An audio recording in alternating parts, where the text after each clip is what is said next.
I want to welcome you to the Phoenix Bookstore. I am Jeannie Brittingham Erstead. I go by the name of She Who Remembers. I do audio tapes for KPFK. And I was thinking how I wanted to introduce Terrence. I took my name She Who Remembers because of my love of history and the ancient. And there was a wonderful book about the ancient Anasazi Indians called She Who Remembers. Well, in Terrence's tribe, he's got to be He Who Remembers. And I told my kids I was going to see a wonderful storyteller tonight. So I'd like you to all help me in welcoming Terence McKenna.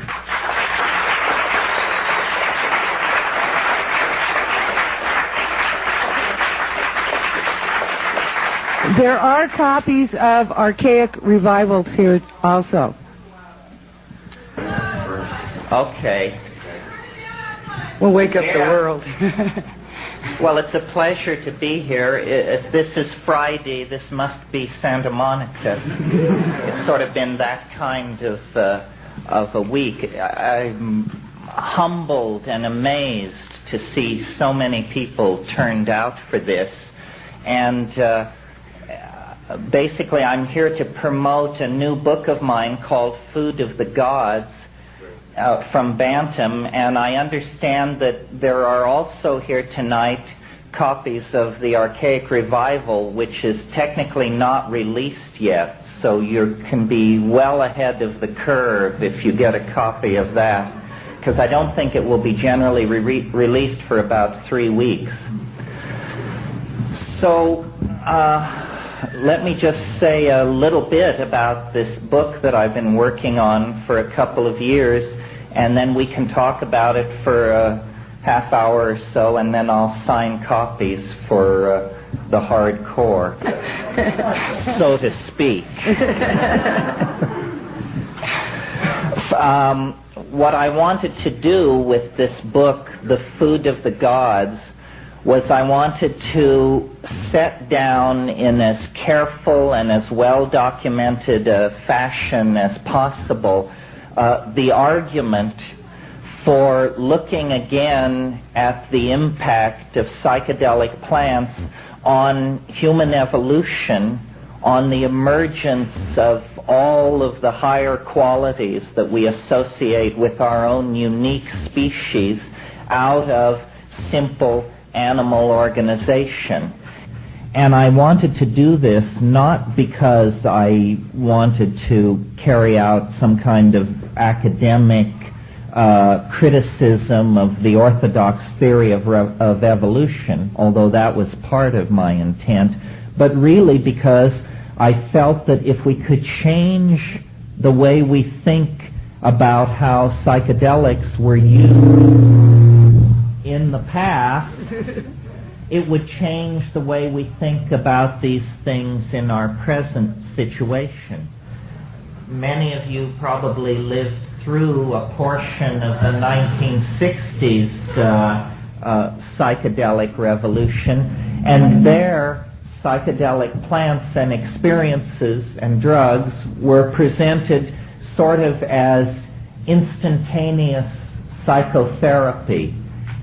There was not in the 1960s the awareness that these were not something new, these experiences and compounds, but really what was being discovered was the world's oldest religion as it was practiced during the first million years, before it was taken over by beady-eyed little priests with their shopping lists of moral commandments and prescriptions. Basically, you see, there is a great mystery about human emergence out of animal organization. The orthodox theory of evolution works very well for explaining how higher plants emerged out of simpler plant forms, how higher animals emerged from lower forms. But the great unsolved mystery of evolution generally is located in our own peculiar story, because in less than a couple of million years, the human brain size doubled during the last 3 million years.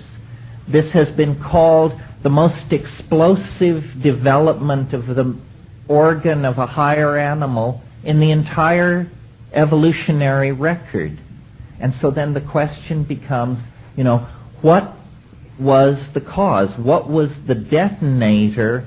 What was the catalyst which literally revealed the presence of the human soul floating on a platform of primate organization?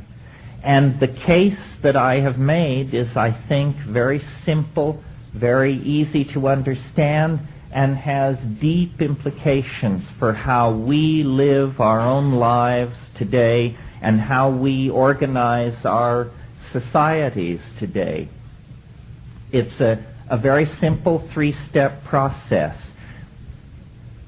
As the climaxed tropical rainforests of the cradle of humanity began to recede 1 million or so years ago in Africa, which is the cradle of the human race, our remote fruit-eating ancestors, who were perfectly happy having achieved a kind of evolutionary equilibrium in the canopies of these tropical rainforests, were forced down onto the grasslands in a situation of great evolutionary pressure.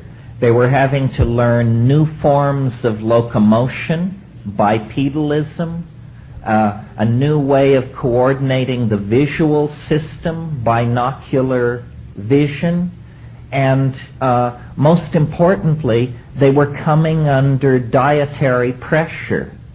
And one of the points that I make in my book very strongly is that orthodox thinking about evolution has never admitted the importance of diet into thinking about evolution. We all know that evolution proceeds through random mutation, which then meets a force called natural selection. But usually random mutation is presented as something which is to be traced back to cosmic rays and radiation present in the environment. Certainly this is one of the inputs into the process of mutation. But you see, when an animal or a human being suddenly expands their diet, suddenly begins to eat foods and experiment with foods that they have never experimented with before, these foods, these plants, contain all kinds of exotic chemicals, natural insecticides, agents that cause these plants to taste very bitter so that animals will reject them as food. And these chemicals are mutagenic agents.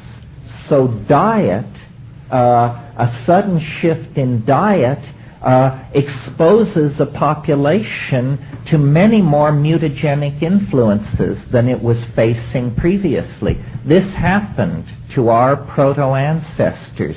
And as they began testing new foods in the grassland environment of the African veldt, they came upon psilocybin-containing mushrooms, which were growing in the dung of wild forms of cattle, which were also evolving in this new grassland environment. Well, now the key, or one of the pivotal concepts in my notion, is related to the fact that psilocybin actually in very low doses increases visual acuity, edge detection, and a kind of visual clarity is an affect of very low doses of psilocybin. The equivalent, in fact, of having a plant in the environment which confers chemical binoculars on its user. Well, you don't have to be a rocket scientist to see that if there's a plant which gives better vision and there's a hunting and gathering animal in the proximity of that plant, that the animals that admit that plant into their diet will be more successful hunters, more successful gatherers. They will obtain an expanded food supply for their offspring, and they will tend to outbreed the non-psilocybin using members of the population. Now, at slightly higher doses, psilocybin, like all CNS stimulants, causes what pharmacologists and medical people call arousal. This simply means a kind of undirected restlessness, a state of high alertness, restlessness, pacing, and in a highly sexed species like ourselves, it means erection in the male and subsequent sexual activity. This is a second factor then which would promote the outbreeding of the non-psilocybin using members of the population, you see, because the psilocybin using members of the population have an expanded food supply, more sex, more offspring. Naturally, they will tend to push out other members of the group. Well, then finally, at the psychedelic dose level of these mushrooms, you get a very important quality, in fact, the centrally important quality for my argument, which any of you who have ever taken these things have experienced yourselves, and that's what I call boundary dissolution. And here's the notion in a nutshell. When you look back through the primate phylogeny, clear back to the primitive primates, the squirrel monkeys and those sorts of animals, there are always what are called male dominance hierarchies. There's an alpha male animal who, through brute force usually, takes the most desirable females under his command and sets his lieutenants over his male lieutenants over the rest of the females. And this is how these monkey societies order themselves. Well, because psilocybin is a boundary dissolving hallucinogen, and because the essence of ego consciousness, which is necessary for these boundary hierarchies, for these dominance hierarchies, the essence of ego is boundary definition. So what I'm actually suggesting in this book is that we self-medicated ourselves into a state of gender equality and partnership, consciously or unconsciously, by allowing this item in our diet which suppressed ego and hence suppressed male dominance hierarchies. And so the ordinary momentum of primate evolution was interrupted. And for a period of about, who knows, pick a number, somewhere between 15 and 50,000 years, ending about 10,000 years ago, we actually lived in a kind of paradise where human beings were at equilibrium and in balance with the earth, where men and women were in balance with each other. And I should have mentioned this sexual arousal which went along with the mushroom taking promoted a style of orgy, probably at festivals which were lunar. At the new and full moon, everybody basically just jumped each other's bones in a big heap. And the social consequence of orgy as a social style is that it makes it impossible for men to trace lines of male paternity. This is very important. There is, in a society which practices orgy, no concept for men of my children. There is only the concept of our children, meaning the tribe, the group. So male loyalty goes toward the group. And this is very important because once men discovered male paternity, they discovered ownership of hunting grounds, food supplies, women, you name it. And it tended to feed back into the formation of the ego structure. Well, and so I believe that really that was the golden age of humanity, that we all long for and have a great poignancy for, that has even been called the nostalgia for paradise. I believe we have this nostalgia for paradise because we are the victims of a fall. You see, what happened was this African grassland environment, which was necessary for the ecology of the mushrooms, and therefore necessary to maintain this partnership paradise, eventually it all dried up. The Sahara turned to desert. These people were forced out of Africa into the ancient Middle East, and we fell into history. And this is the moment at which agriculture was invented. Agriculture, because you have to stay in one place and tend the crops and defend the surplus of these successful agricultural efforts, means the end to nomadism. It means the birth of cities.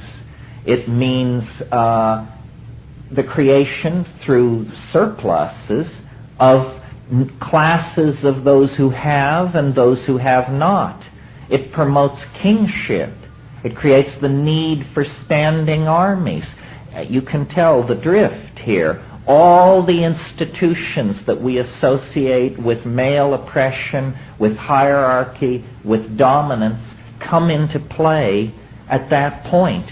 So I don't want to spend too much time on this, but just in a nutshell, that situation is the situation in which we were born and came to consciousness. The paradisical situation of gender partnership that then dissolved. It was really a return back to the earlier primate style of male dominance and hierarchy when the mushroom was no longer available. We returned to our old monkey ways, and we have been practicing those monkey ways ever since, even as we reach toward the sequencing of the human genome, the exploration of the solar system, the exploration of the heart of matter. Nevertheless, we do it from a psychologically damaged perspective. Now, the question of drugs. Why, as a species, are we so obsessed and so addictable to so many things? There are a few animals who will break into a compound for fermented fruit or something like that, but we addict to dozens of substances and behaviors. Well, I believe that you can make an analogy to a person who was abused or traumatized as a child. The entirety of human history has been acted out in the light of the traumatic severing of our connection into the Gaian mother goddess planetary matrix of organic wholeness that was the centerpiece of the psychedelic experience back in the high Paleolithic. In other words, the world of hallucination and vision that psilocybin carries you into is not your private unconscious or the architecture of your neural programming, but it is in fact a kind of intellect, a kind of being, a kind of Gaian mind. For Paleolithic human beings, it was the great goddess. Once you sever from this matrix of meaning, what James Joyce called the mama matrix most mysterious, once you sever yourself from that, then you have nothing but rationalism, ego, and male dominance to guide you. And that's what has led us into the nightmarish labyrinth of technical civilization, overpopulation, classism, racism, sexism, propaganda, so forth and so on. All the ills of modernity. So I wrote this book making this argument because I believe that if we could import into straight society, almost as a Trojan horse, the idea that these psychedelic compounds and plants are not aberrational, they are not pathological, they are not some minor subset of the human possibility that only freaks and weirdos become involved with, but rather they are in fact the catalyst that called forth humanness out of animal nature. If we could entertain this as a possibility, it would change the way we think about so-called primitive societies, shamanism, the psychedelic experience, society's efforts to control and eradicate these substances. And I believe that we are really in a race on this planet now between education and disaster.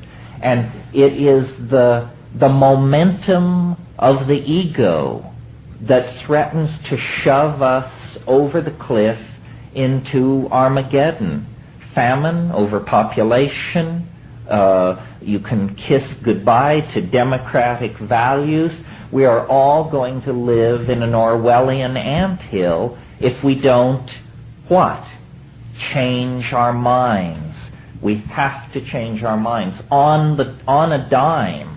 I'm not talking about a 500-year program to slowly straighten things out. We have, I believe, less than 30 years to come to terms with the dissolving ozone hole, the toxification of the oceans, the greenhouse effect, the spread of epidemic disease, the rise of fascism, the relentless efforts of the free marketeers to deal products in every corner of the planet.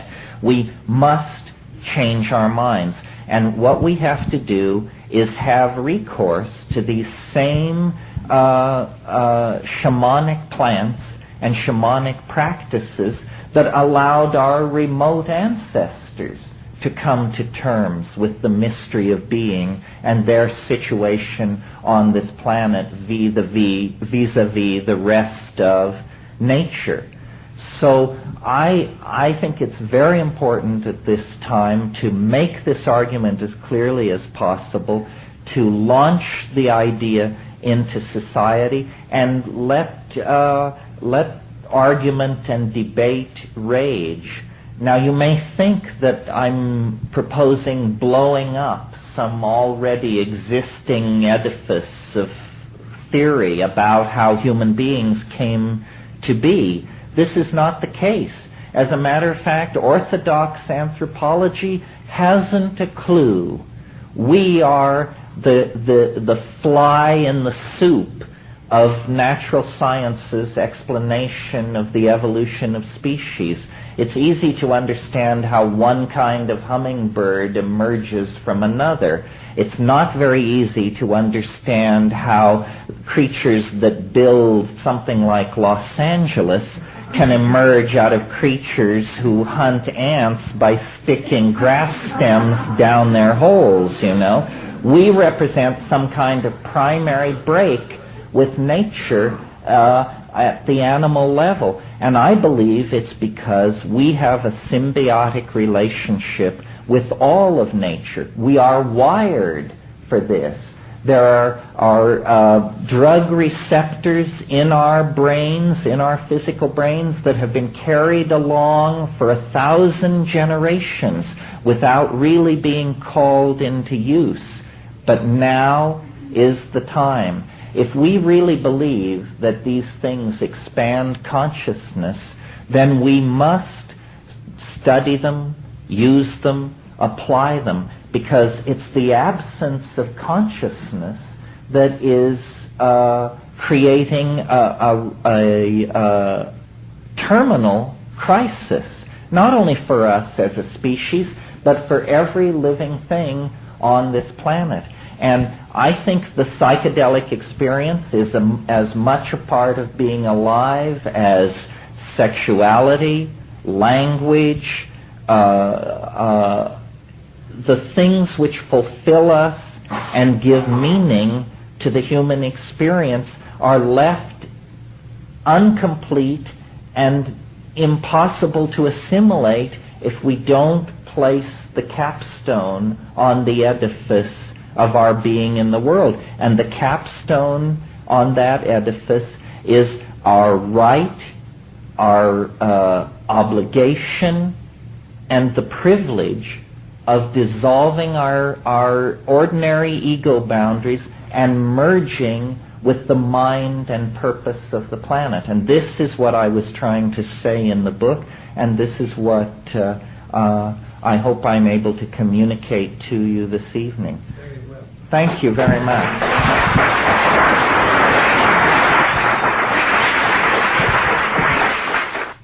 Okay, the first one. If you were in jail 20 years ago and you had to choose between Finnegan's Wake and McLuhan books or any drug, which would you choose? How about today? Has something happened in 20 years that should make these different choices? Well, I think I would choose, I think I would probably choose, I'm in prison, right? Yeah. You can either read Well, or get high. Well, in spite of the flash of something like psilocybin, in all honesty, if that were the choice, I think I'd choose cannabis. After all, cannabis is sort of the staff of life. The way I do psychedelics is rarely and at high doses, because I really think you shouldn't fiddle with these things or grow too blasé in their presence. But cannabis is sort of the bridge between ordinary reality and the extremely intense psychedelics. Well, that leads right into this question. What do you know about the ancient history of hemp? Well, probably a lot less than a number of people in this room. Hemp is probably one of the world's oldest cultivated plants, possibly the world's oldest cultivated plant. And one of the interesting things about hemp, which I discuss in The Food of the Gods, is the way in which words, hemp was always a source of fiber as well as drugs. And it's very interesting to me the way the words for narrative are also words associated with weaving, so that we spin a yarn. Lies are made of whole cloth. We untangle a story. We follow the thread of narrative. You see, I think I call the chapter on cannabis in my book The Ballad of the Dreaming Weavers. I think the wonderful thing about these psychoactive substances is that they inspire us to communicate with each other. You know, there are couples who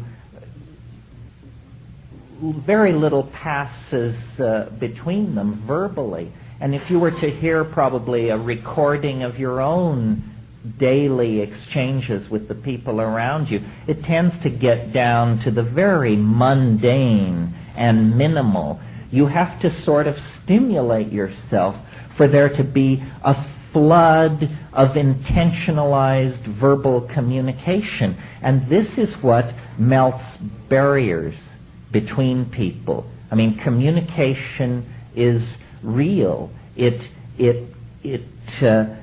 allows one mind to flow into another. It allows viewpoints to leap from one soul to another. I didn't talk about it in my little remarks at the beginning, but I really believe that psilocybin and its cousins were probably responsible for the emergence of language. That this, if you wanted to look for the thumbprint of the goddess on being, the phenomenon to look at is human language. Notice that it's a behavior. If someone is keeping their mouth shut, you can't tell whether they're a verbal person or not. But once someone starts to talk, it's the most extraordinary kind of human behavior. It's that thoughts are downloaded into a symbolic notation composed of little mouth noises, which then sail across acoustical space and are reconstructed in the brain of the listener so that these thoughts are magically reconstructed in the brain of the listener.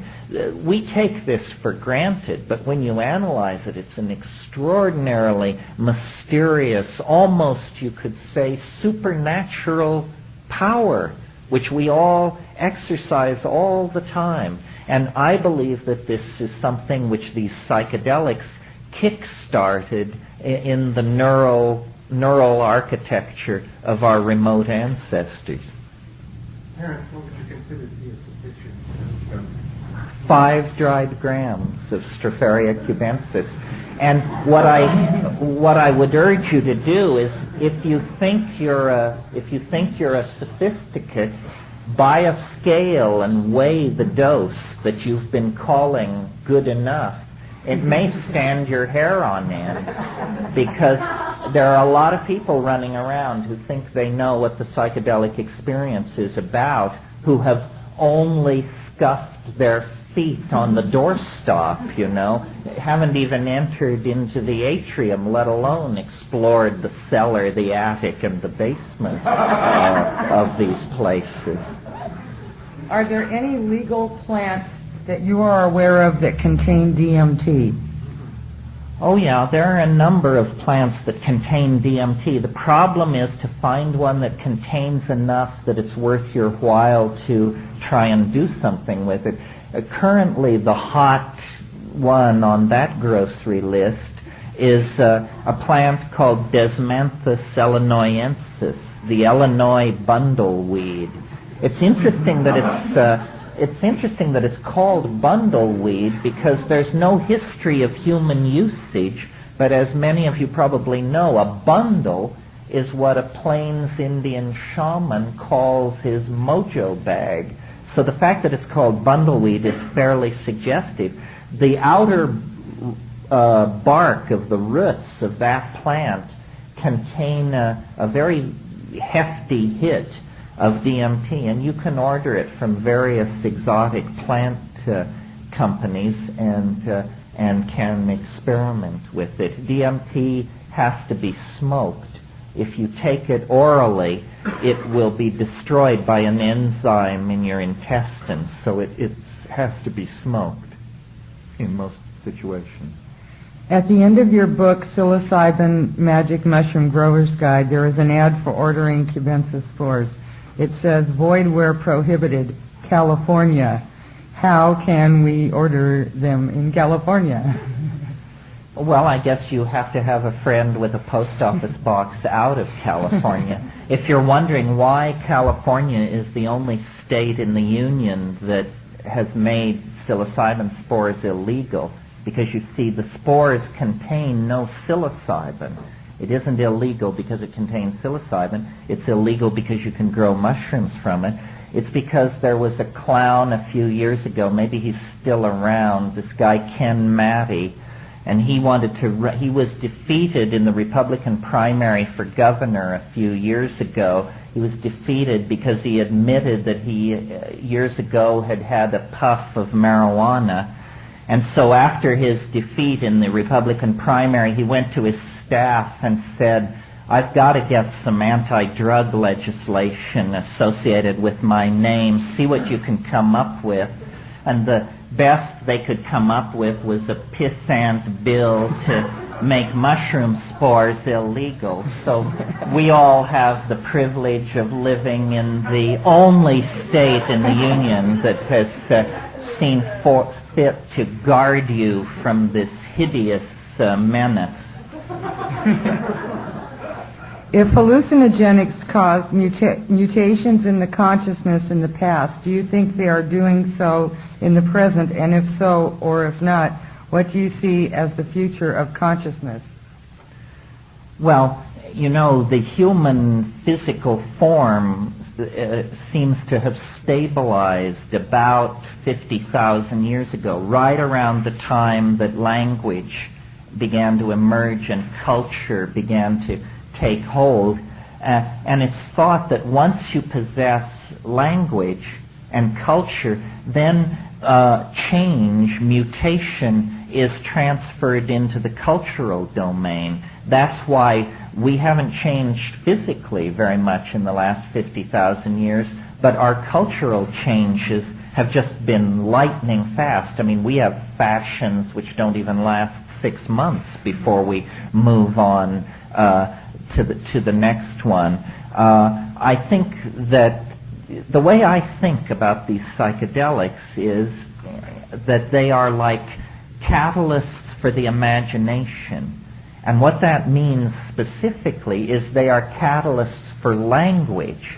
Language is somehow the new body of mankind. And so what we have to do is change our language.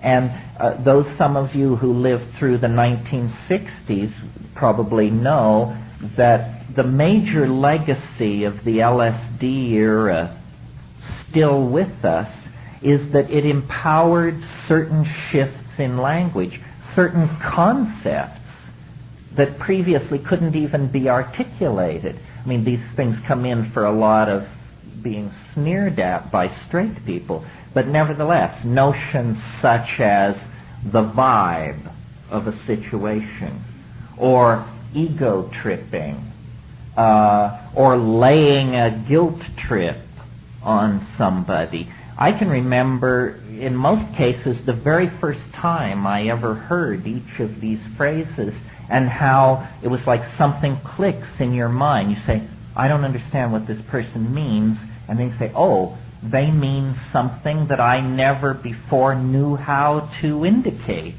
And then you try it out and use it yourself. We cannot evolve any faster than we evolve our language, because you cannot go to places that you cannot describe. So somehow the description comes first. The compass needle must be set on a linguistic goal, and then the culture can be steered in that direction. And I think that part of the way I see my book is I'm introducing new linguistic models for reality and human evolution. And if they are good models, I believe ideas are just like animals. They compete in an environment of natural selection. The good ideas, the swift and strong and clean ideas, will triumph over the slow, the muddled, and the incomplete. And so if we can articulate our devotion to the psychedelic experience, if we can articulate its importance and its transformative power, then we will eventually be able to place it on the social agenda, and then we will be heard, but not if we don't articulate our intent. What role does ayahuasca play in our planetary and human evolution? How does ayahuasca compare with other hallucinogens such as mushrooms and peyote? Well, for those of you who aren't familiar with ayahuasca, this is a combinatory hallucinogenic beverage that is in use in a wide area over in the upper Amazon basin, and now it's spread down into Brazil. There are a number of interesting things about ayahuasca. On one level, what's interesting about it is that there is nothing in it that is not in the brain of each one of you as you sit here. It is, in a sense, not a drug at all, but a neurotransmitter cocktail. And this is very suggestive, you see, because it means that natural brain chemistry is very close to being some kind of hallucinogenic trip.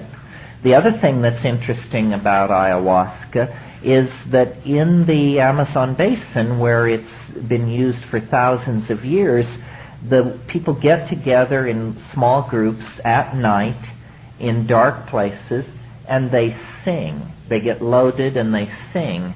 And then when you sit with these people and listen to them discuss their experiences, they talk about these songs not as though they were musical performances, but as though they were pictorial creations of some sort. In other words, someone will say of a song, I like the part with the silky gray stripes and the yellow dots, but when you got off into that thing that was like camouflage, only in pink and violet, I didn't like that. I think, my God, what's going on here? Well, what's going on is that this slight shift in ratios of neurotransmitters allows sound to be beheld. This is the nature of this experience. So these people sing these songs, but the recipient of this theatrical performance sees a kind of sculptural modality come into being. Well, if you can see what someone else is seeing, if you can have someone else's point of view, in a very real sense, you are that person. We say to stand in somebody else's shoes means to be them. So a naive person, or at least I thought, in thinking about telepathy before I went to the Amazon, that telepathy would be hearing somebody else think. That's not what telepathy is. Telepathy is seeing what somebody else means. And this is very, very close to the surface in us. It's no strain for me to imagine, knowing what's in ayahuasca and what's in the human brain, to see human brain chemistry as essentially poised, just a 1 or 2 gene mutation away from a shift in brain chemistry that would cause language to become visible. There's this tradition of a magical lost language of perfect poetry.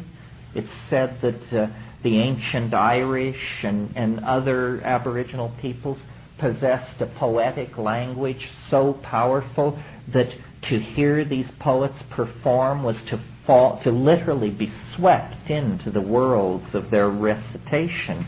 I think what that is that we hover very close to being able to cross the transition from audially processing incoming linguistic signals to being able to visually process them.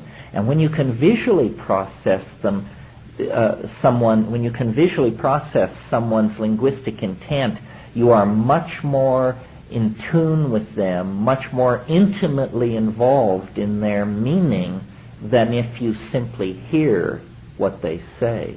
And that really, for me, is what I think these psychedelics are doing. They are clarifying, catalyzing, densifying language, and therefore the connections that hold us together, and therefore the connections that hold our world together and make reality make whatever sense it does make.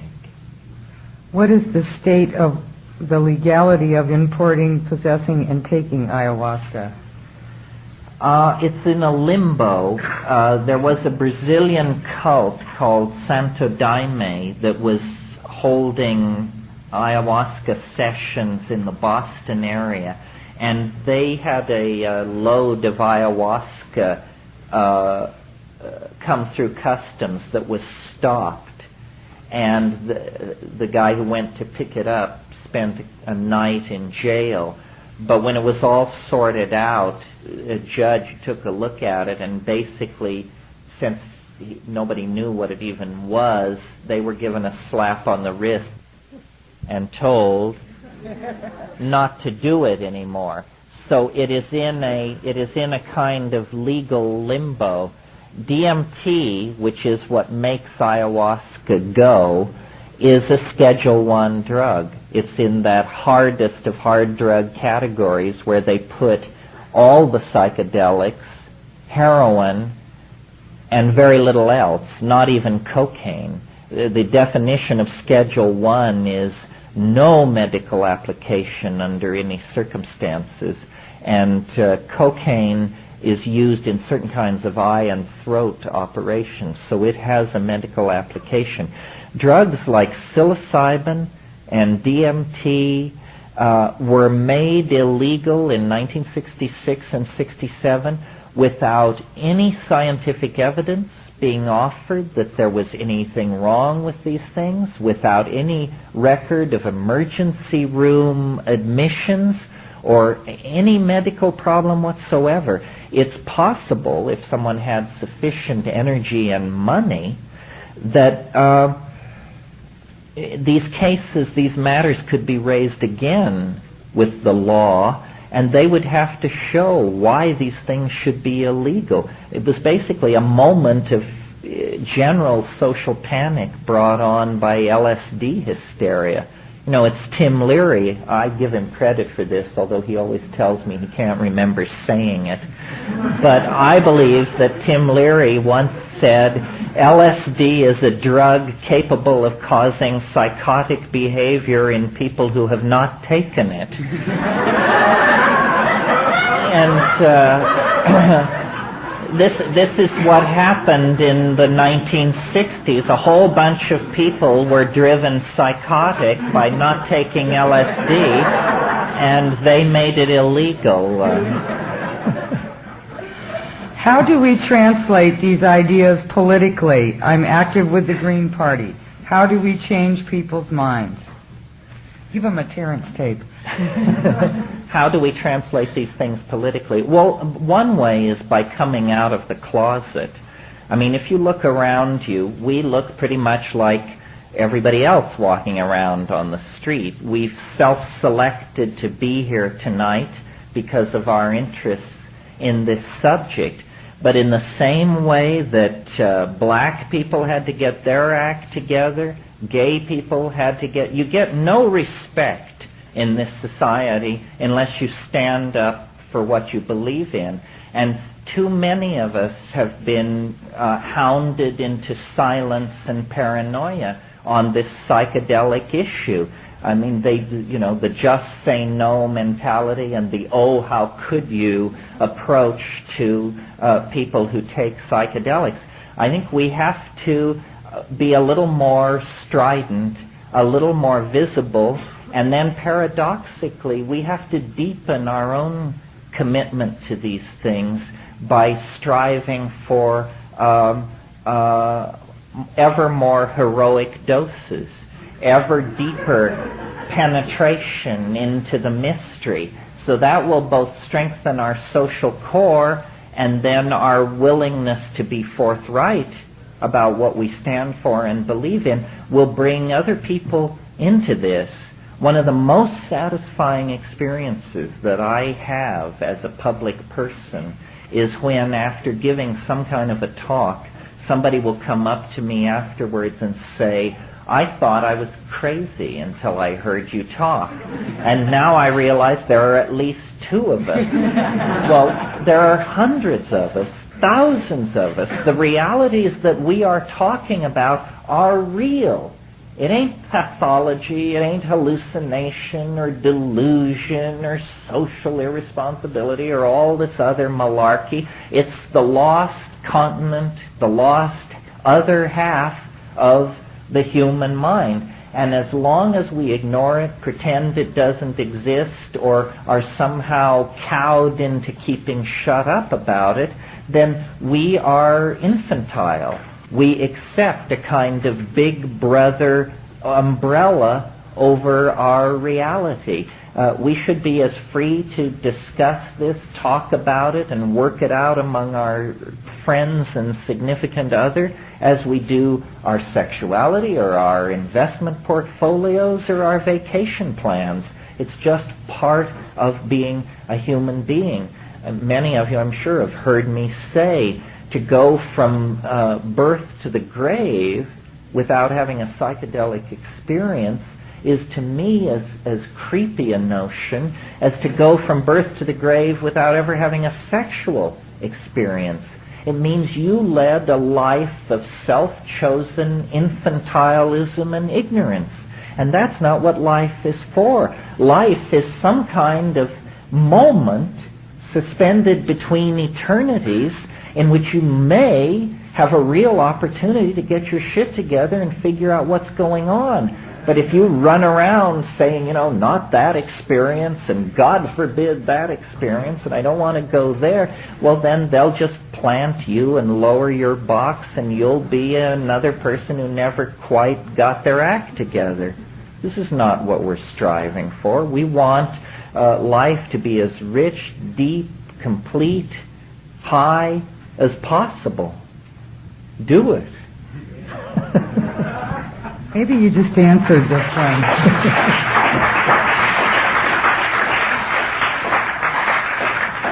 What are the things that give meaning to the human experience?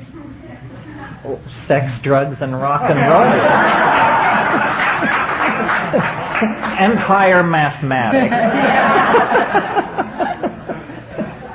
Do you think hallucinogenics should be used for initiating young people into adulthood?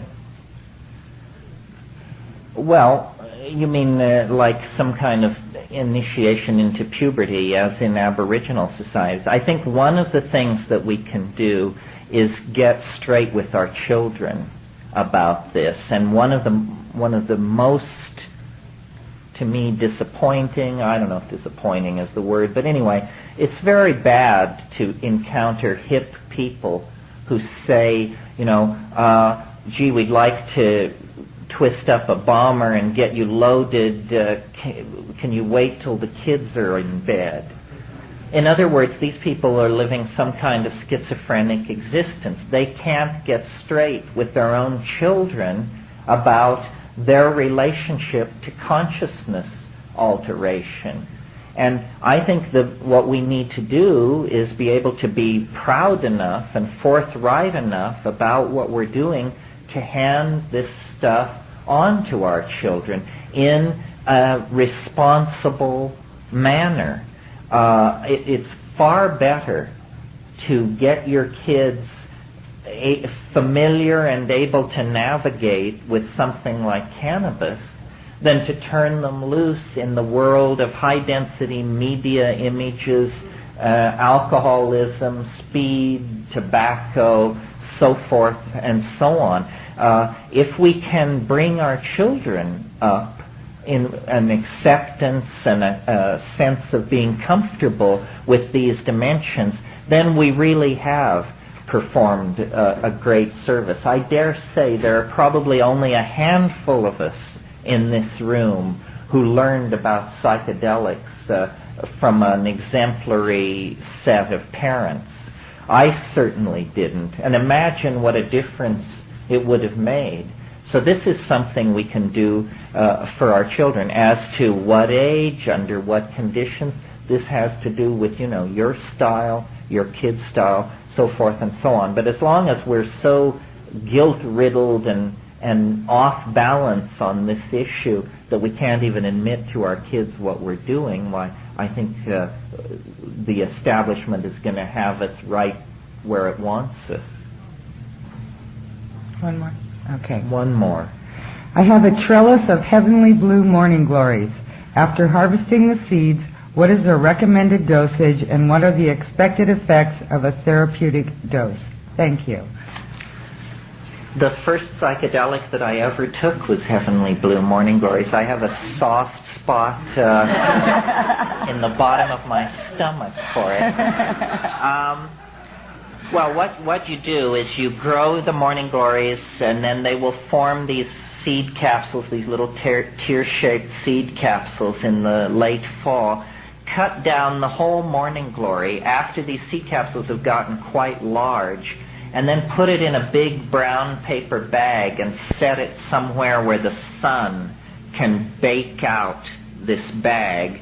And usually the little seed capsules will spring open and shed the seeds, and you can just pour the seeds out of the bottom of the bag, or if a few don't get loose, then you can beat on the sides of the bag and these seed capsules will break open. You can just pour the seeds out. Now, Morning Glory seeds do contain an emetic, a sickening agent called ester coumarone, and that's going to cause you some nausea in the first hour.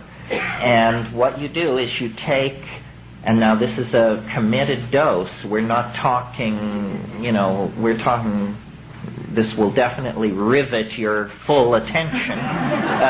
Take about 225 seeds, grind them up in a coffee grinder or something like that, and I always used to put them into a milkshake or applesauce, because what you end up with is a fairly dauntingly large pile of kind of crumbly, dry, bitter, evil-smelling stuff, which you've got to get down. So put it into some applesauce or something like that, and then on an empty stomach, in silent darkness or out in nature.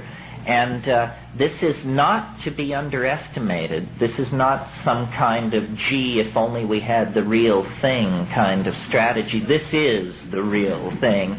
And wonderful hallucinations of, in my case, the motifs of the Toltec and Aztec civilization that actually utilized these things, which, raises other questions we could discuss another time. But that's a word of caution. Don't go out now and buy a bunch of packages of these Morning Glory seeds and grind them up and take them, because these weasels who sell these seeds have soaked them all in a poison. They've soaked them in a poison, a fungicide. It says right on them, not for human consumption. They're not just whistling Dixie. That's why you have to grow your own crop